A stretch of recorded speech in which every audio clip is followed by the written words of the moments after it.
I've never been more concerned about the future of my children and your children than I am now. We have a crushing economy. We have homelessness, drug addiction, and crime that is through the roof. And I can't just stand by. I feel called to serve again. And so I've made this decision to file. What I can tell you about myself is I do have this military background. I served for 30 years in the Air Force. I was 6 years on active duty, and then I transferred to the Oregon Air National Guard when I came to Oregon to go to law school at Willamette University in '95. I've considered myself an Oregonian since then. I've lived here about 30 years. It's the longest I've ever lived in one place. And other than a short tour over to Singapore, where I worked at the U.S. Embassy for 4 years, I've been in Oregon that whole time. I raised my boys, my twin boys, here in Eugene, and I've worked here and worked in Eugene and in Salem. And I just I look around at the chaos we see, and I think, if not me, then who? So I'm going to step up and file to oppose Val Hoyle. She's another reason that I'm running. She's an ethically challenged congresswoman, and I don't think is serving the best interests of Oregonians. So you said that you are not a career politician. That's something that Donald Trump mentioned to also kind of help boost his candidacy and help him win office. Why do you think that that's going to appeal to people? I think it's a good qualification for Oregon because of the work that I have done. I was a military lawyer, and I wanted to mention that I'm keenly aware of national security and how important it is. From my vantage point as a senior officer in the military with a top secret clearance, I know that our threats are very real, and they need to be dealt with. And I get frustrated, sickened really, at what I see with these career politicians who've had plenty of time to figure it all out.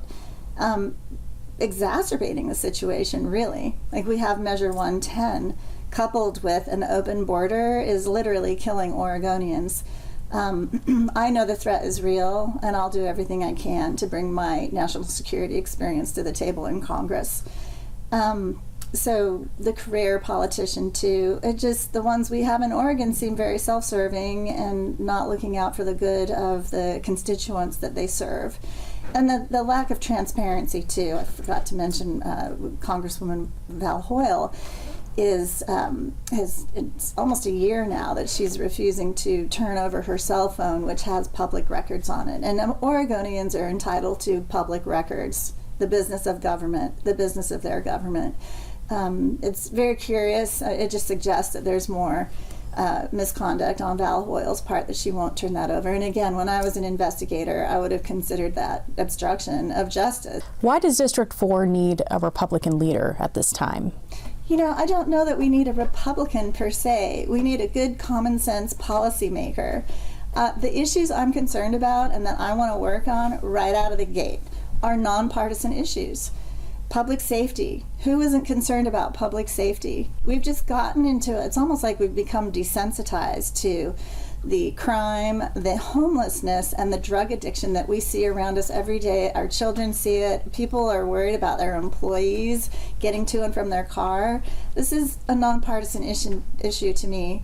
And now at the federal issue, it seems to me just common sense that an open border is contributing to the destruction and the chaos that we see in our neighborhoods. So that's one of my primary goals, that I just can't stand by and watch that we're just not doing anything that seems to be effective. The second is I really want to get us back to a prosperous economy. And of course, by addressing public safety, we do that. We at least get in the right direction. That's a major focus for me. And reducing, eliminating obstacles for businesses. Again, that ties into public safety. Do you have any plans to help boost the economy here locally, especially in Eugene? The public safety issue is just such a screaming primary issue that, you know, it's like Maslow's hierarchy of needs. You can't be thinking of high-level intellectual work if you're worried about where you're going to get your next meal. If we address public safety, I think a lot of the issues that are important to all of us will start to look a little more optimistic. But in the housing crisis, for example, we can inspire a prosperous economy by by reducing regulations and permitting that is just onerous and doesn't really have a common sense function. That's just one idea. The healthcare crisis. Well, it's just not common sense that we're closing our hospitals and prisons and all the facilities that could provide the bed space that we don't have for treating addiction. So Measure 110 failed on that. But if we would just start telling the truth, because I believe all progress begins with telling the truth. We have a crisis, and we're not addressing it. We're putting so much money, hundreds of millions of dollars are going to nonprofits, and nobody's really keeping track of what they're accomplishing. You and I see that they're not accomplishing the goal. So you mentioned drug addiction. How do we battle this crippling crisis that is in our community? What would be the first steps that you would take if you were elected to be our representative? Well, in Congress, I would work with my fellow members of Congress to draft legislation and bring a bill to the floor that closes our border, with whatever it takes to secure our border, because we all know that the drugs are coming over our border. Just 100,000 Americans are dying a year just from fentanyl overdoses. That's alarming. And so it's just, again, common sense. So if we were, just say hypothetically, able to somehow close the border to stop the fentanyl coming from Mexico into our community here, drug addiction is a mental illness, and people might find another means to get it, whether it be fentanyl or another drug from a different source coming into our community. How would you battle that? Well, I want to say it's not a hypothetical that we can secure our border. We have the world's greatest military. We have amazing National Guard, each state. We have the capacity to secure our border. And somebody like me needs to be in Congress to demand that. It's not a hypothetical. It's not like it's too hard to do. It might be hard, but it's how we secure our nation. And there's a lot more than drugs coming over our border. I don't know if you've seen the numbers recently of the known terrorists that are coming over the border. The last I saw, it was a few weeks ago, so there's probably more. But 176 dangerous known terrorists that want to take out America are coming over our borders, or at least attempting to. That number is historic. There's never been that many. It used to be one or two were detained at the border. So terrorists, weapons, cartel activity, human trafficking, sex trafficking, it's not just drugs. But you make a good point about drug abuse. It's a personal responsibility. And I don't think that's just, again, that's a nonpartisan issue, that we have a culture where people take personal responsibility for doing drugs. It isn't a mental health condition.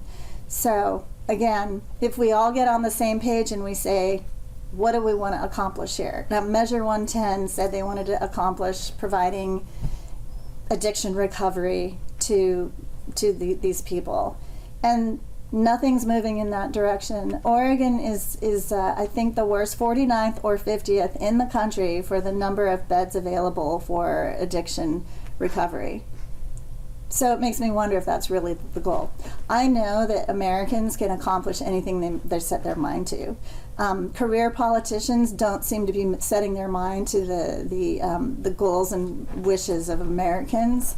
So that's what I bring as a not a career politician. I've worked all my life to get things done, have a focused mission, and get it done. So do you believe that closing the border will also contribute to helping the mental health that people are struggling with in our community? Is that the solution that you think will solve both? I think so. You know, I've raised kids. I felt responsible as a parent for keeping certain factors and influences away from my children. I know it's different with adults, but if you have someone with a serious mental health condition, they're not a fully functional adult. You know, we may need to look at how we're going to approach that.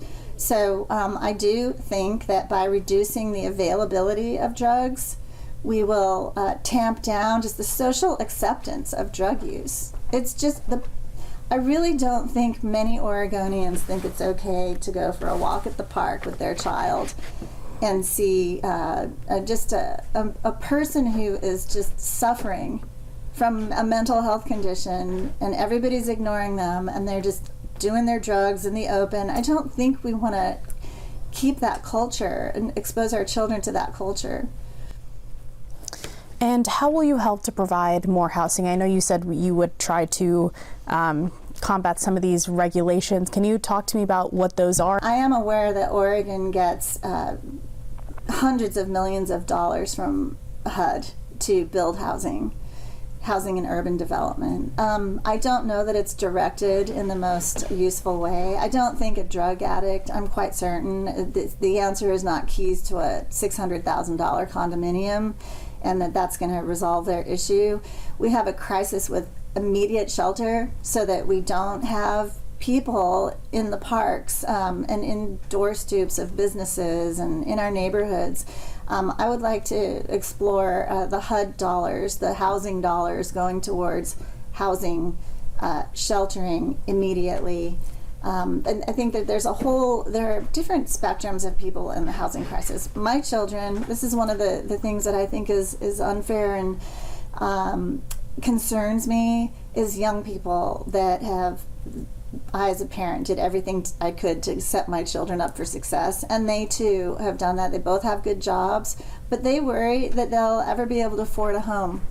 And we're such a prosperous, abundant land. There's no reason for young people or any age really, but the young and upcoming generation to feel that our economy is so crushing that they will never aspire to that American dream. And so then you get this hopelessness, right? And who knows how much of that hopelessness is leading to drug use and addiction. It's just all connected. The economy, the drugs, the crime.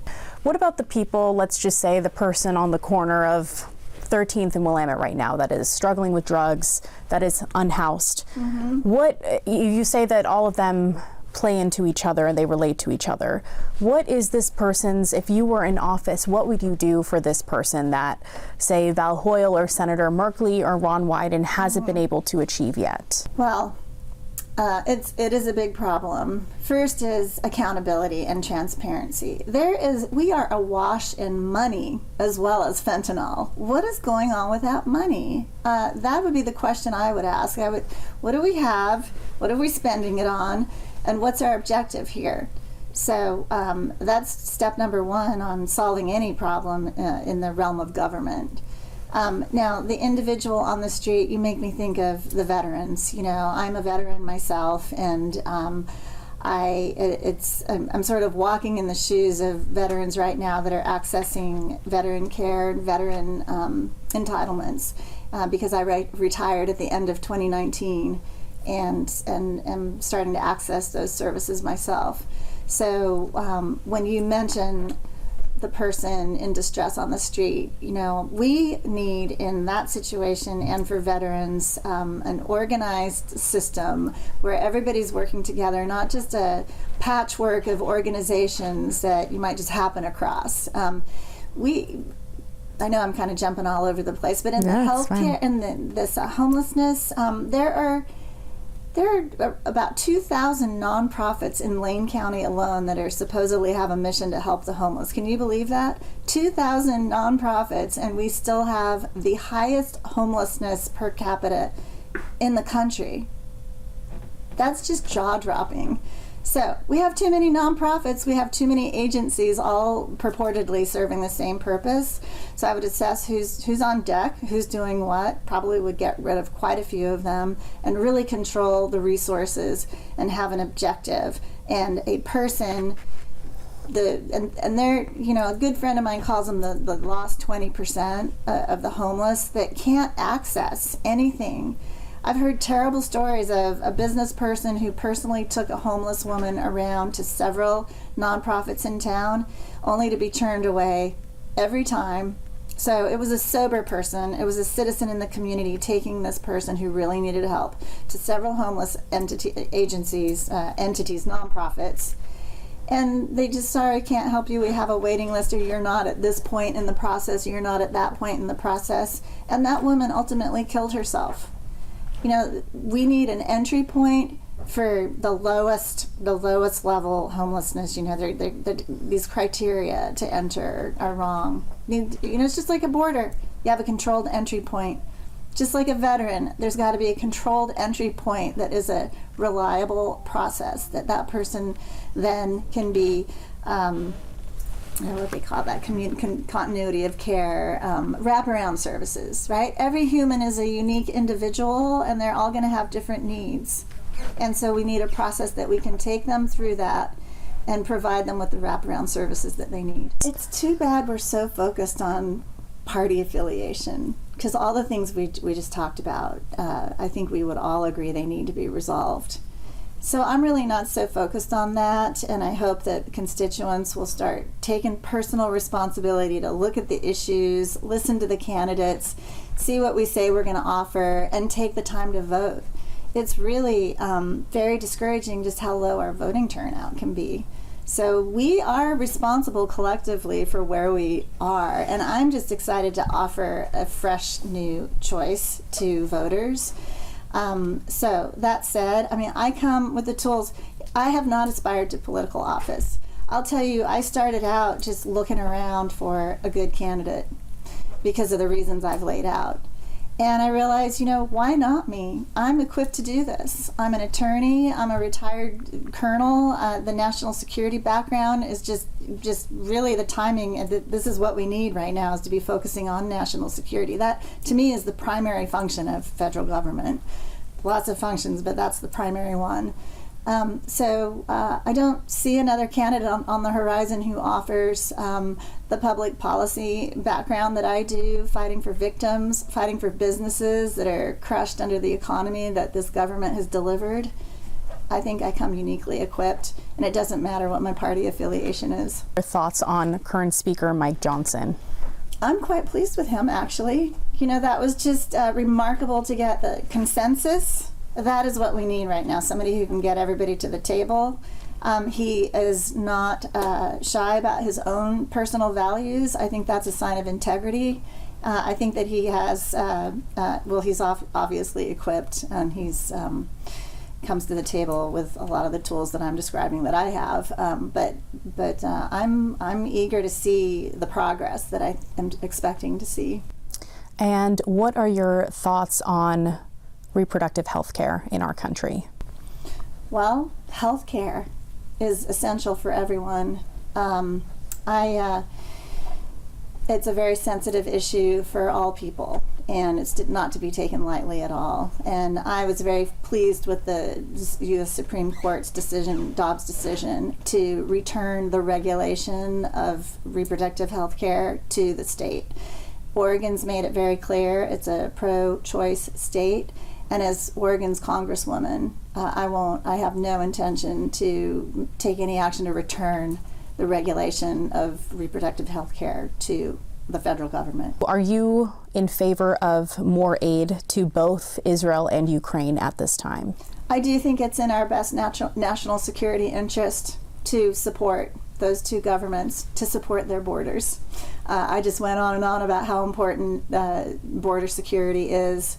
I don't support sending our troops, and I think that we want to keep these conflicts off of our homeland. Again, securing our borders is essential in light of all this conflict on the planet. So I do support what we're doing now.